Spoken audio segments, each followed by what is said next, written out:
Hi everyone, my name is Cecil Murphey. Everybody calls me Cease. I'm here to talk to you about my background. I am a survivor of sexual and physical abuse. So I'm going to just tell my story, and then I'd like to throw it open for some questions and responses from you.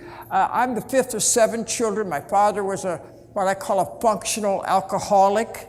He never missed a day of work, but he rarely missed a weekend when he wasn't drunk.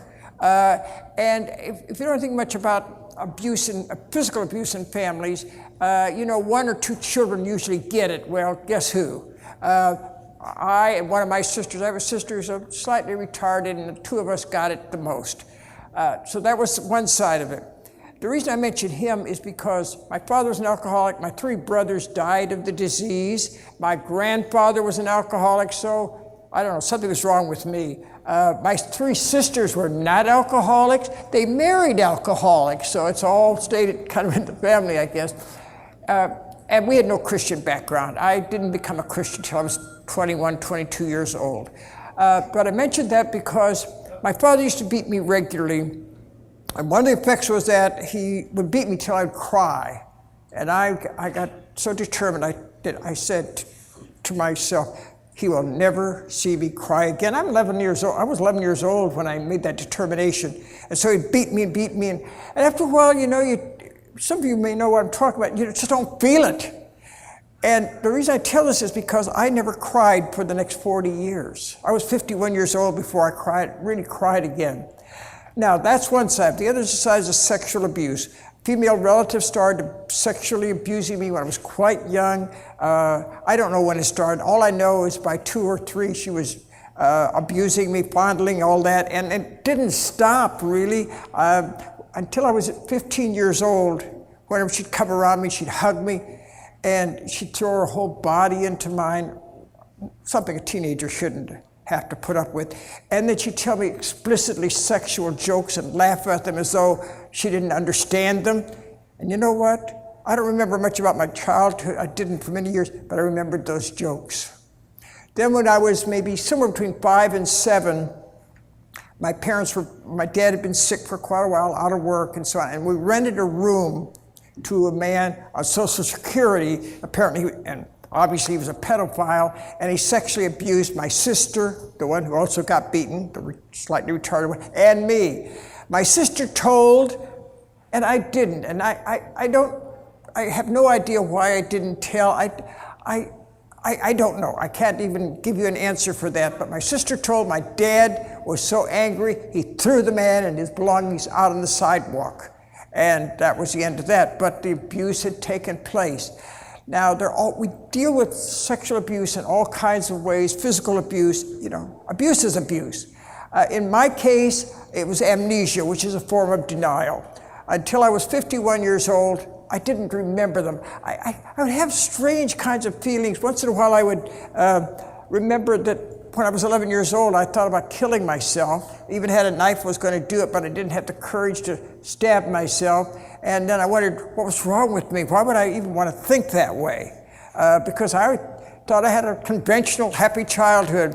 When I was 51 years old, I'm a runner and been running for years. And one day, I usually ran 6 miles a day. And one day, I decided to run 12. And on the way home, about the 11th, 12th mile, I just started convulsively crying. I could hardly make it home. And the memories started pouring out, and so that was the beginning.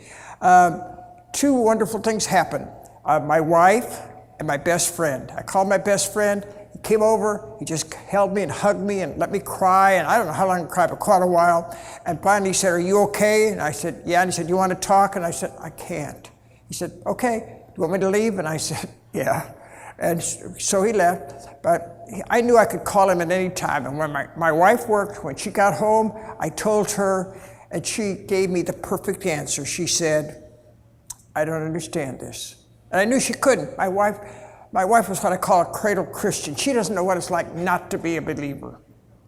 She said, "I don't understand this, but I love you, and I'm here to do anything I can for you." And that's all I wanted. I knew she couldn't understand it, but she was there for me, and she's always been there for me. So that's essentially my story of of abuse. And then when the memory started coming back, somebody asked me if I'd ever been to a therapist, and the answer is, well, no, because, see, part of my feeling was I couldn't trust anybody. I had to pay. And I don't think that's true with everyone, but this is true with me. And I've been trying the last 20 years to deal with this issue, and as I learn more about my own abuse and the effects of it, is to reach out and help other people. So that's kind of my story. So now, do you have any questions you'd like to ask me? Yes? What are one or two things you've learned from your experience? I've learned an awful lot about from the experience. I can sum it in one sentence. I serve a God of presence and not a God of protection. You know, God never promises to make life easy for us. And there are a lot of lessons I've learned, but this is what has been the most helpful for me, is that God never promises no troubles will come, but God does promise to be with us. Yea, though I walk through the valley of the shadow of death, what? Yeah, thou art with me. So you ask what I've learned, that's one of the things that I've learned. One of the other things that I've learned is that I'm a worthwhile person. See, one of the things that happens with those of us who have been abused, we think we're worthless, useless. I have now, at this date, published 128 books, and I will tell you that's insane. No normal person would write 128 books, and I have, 7 or 8 more coming out. I was driven. I wasn't aware of it, probably in the last couple of years that I've only been aware of it. I remember a couple of times editors would say to me, what drives you? And I thought, what a silly question. I'm just energetic. Well, I am, but it was way down underneath was this feeling of not being worth anything. And it took me a long time just to feel loved. My wife loved me. It took me a long time to actually believe that she loved me for who I was. See, I was the good boy in the family. You know, everybody has kind of a place. I was the good guy. I never got into trouble. I did it, but nobody found out. So I thought people liked me because I was nice to them. And it took me a lot of years to realize that some people like me just because I was, the way God does. And those are two or three of the biggest lessons I've had to learn. Any other questions? Yeah. Why did you speak out? Why didn't you keep quiet? Why didn't I speak out? Why did I keep quiet? I have no idea, except I don't know. I want to be real clear about that. And I was a kid, remember? But I don't think they would have believed me. I grew up in a family where I am convinced my parents did not love me, and I'm not trying to indict them for it. It was very obvious they didn't love me. I remember saying to my mother, you don't love me the way you love my brother. And my mother would give me that old standard answer, I love all of you the same. And I said, how can you do that? I was 5, 6 years old, and I knew that was impossible, but that was always her answer. And I think, I'm convinced that no one would have believed me if I'd spoken up. Maybe they would have, I don't know. All I know is that I didn't think anybody cared enough. And I think this is true with a lot of men who are sexually abused, probably women too, but especially boys, because there's something in the male psyche that we're supposed to be strong and resist this and not put up with it. Hey, we're just kids, we're innocent kids, and somebody invaded our lives. Good. Anybody else? Question? Yes? And How difficult was it for you? I'm sorry? How difficult was it for you to forgive your perpetrators? How difficult was it for me to forgive my perpetrators? I just said I'll forgive them. No, I didn't. I'm kidding you. It was very hard. It really was hard. In my case, it's fortunate that both of them were dead before I got into it, because the female relative, I could not have confronted her. I just couldn't have done that. I know that. But, I had to keep praying for them for quite a while. And one of the things I finally realized is, you know what? They were hurting people themselves. No normal person would violate another human being. And here's the way I think about it. People who are abusers are addicted. maybe that's not the right word, but that's how I see it. It's a compulsive action. They just have to have, this is their satisfaction. And I realized they were prisoners of their own soul, their own compulsion. And now, once I understood that, I was able to start the forgiving process. Now, it probably took me several months to finally let go of it. But once I did, it was like, I got it. Yeah, you had a question. I think one of the greatest examples of your behavior. Yeah, I can't repeat the whole thing because it was very good, by the way, of course. He's talking about the conspiracy of silence, and there is in families, and I'm dealing with a lot of men. I have a blog called menshatteringthesilence.blogspot.com, and I'd love to have anybody read it. But there is this, what I call a conspiracy of silence, in that the family colludes in this. I remember the first time I talked to my family. I was 51 when I started coming out and telling the story, but it was another 3 or 4 years before I finally told my sister, the one who had also been abused by a man, and I didn't know how she was going to respond. And her answer was, "Oh, I forgot that." Well, she was lying, I knew that, but that's what she said. And I was afraid to tell even the rest of the family, because I didn't think they would believe it. My 2 younger brothers, I'm convinced, were also abused by the female relative, not by the man. And I tried to talk to them, and they never would acknowledge it, but one of them said, "That's the past, we always just forget the past." But he was an alcoholic, so it's pretty obvious he didn't. And one of them, and I remember saying something to him about his drinking. He said, "You don't get it." He said, "The only time I have any peace is when I'm drunk." So these are the kinds of things that go on. And I've talked to so many people. There's one person I tell about in the book. I have a book called When a Man You Love Was Abused. He told his family at the table, and the mother just said, "Pass the gravy," or whatever it was. No, but they absolutely ignored him. Well, that's so typical. And there's this conspiracy of silence, and just don't talk about it. And this Jerry Sandusky thing and the Catholic priest thing is finally coming out. And we live with the shame, and we live with the injury from what they did to us. And yet, one of the problems is we take the burden of that as though we did something wrong. The way I say it is, I didn't do something bad was done to me. Yes. Yeah. Anybody else with a question? Yes. What can I do to help someone who's been abused? What can you do to help someone who's been abused? Don't quote Bible verses.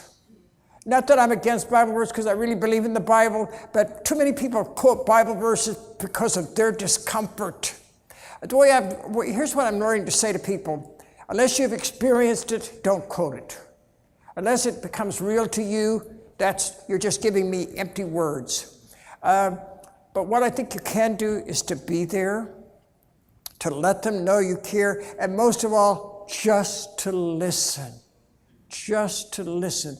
I found that I've been more helpful to people just by putting my arm around them, giving a couple of hugs, and just listening to them, and not trying to tell them how to cure themselves. And I think we live in a fix-it generation, and you women, you probably have a bigger problem with this than we men do. Men fix practical things, but women fix emotions and attitudes, right? And so, the tendency is, well, I got to fix him and find out what's wrong, and because if I can't fix him, then something's wrong with me. No, listen, it's his own battle. He's got to find it.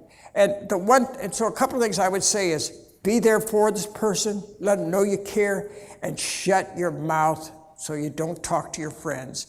One of the big problems I've run into with a lot of men is these women love their mates or friends or whatever, and then they tell their best friend who tells somebody else who tells somebody else. And see, trust is one of our issues. The people we should have been able to trust and confide in are the very people who abused us and stole our childhood. Got maybe one more question? Anybody? Okay, let me just, yes. Have you healed yet? Oh, that's a good question. Have I healed yet? And my answer is this. I'm getting close, but not quite. And here's what I've discovered. Every time I think I've just about made it, I uncover a new layer. Yeah, like I mentioned earlier about all these books I've written and how driven I was. I didn't know that. I didn't know I was driven. And it's like this. I was ready then to accept that part of myself. And for a long time, I didn't know I was loved. And here's my attitude toward God. I knew that God loved me. Well, no, let's try another way. Intellectually, I knew God loved me, and I knew John 3:16, for God so loved the world, but I felt that God threw out this package deal, and I sneaked in on the package deal. But I never felt any specific love of God. Now, I'm talking the difference between my intellect and my heart.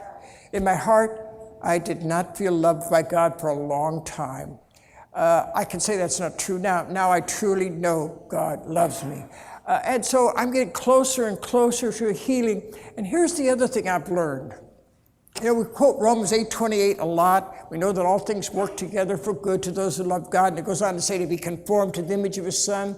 I truly believe that one of the things that I'm now responsible for is to reach out and pass on my healing and the grace I've experienced to somebody else. Too many men are still out there hurting.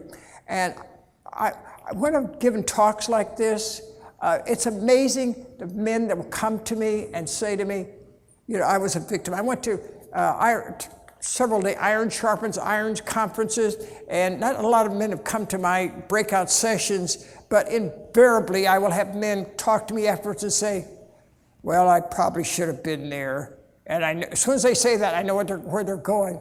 And they'll say things like, I've never told anybody before. And then sometimes they'll start crying. And I think, oh God, thank you for trusting that these guys would trust me. So that's what I want to end with, saying this. People trust me. I don't know why. And it's not anything I can explain. But I think, here's one of the new things I've come to realize, is that I wanted to be able to trust people. I wanted to be able to believe that people, when they spoke, they were telling me the truth. And as a survivor and a victim, I didn't know how to believe them. And so I have tried to generate, on an unconscious level, generate trust so that people open up and trust me. And see, that's my way of saying to them at the same time, I'm giving you what I've always wanted to receive. And I think that's one of the principles we all live by. I give you what I really want other people to give me. And you know what? People are now trusting me, and my life is so much richer. So the answer to that final question is not quite, almost. Thank you.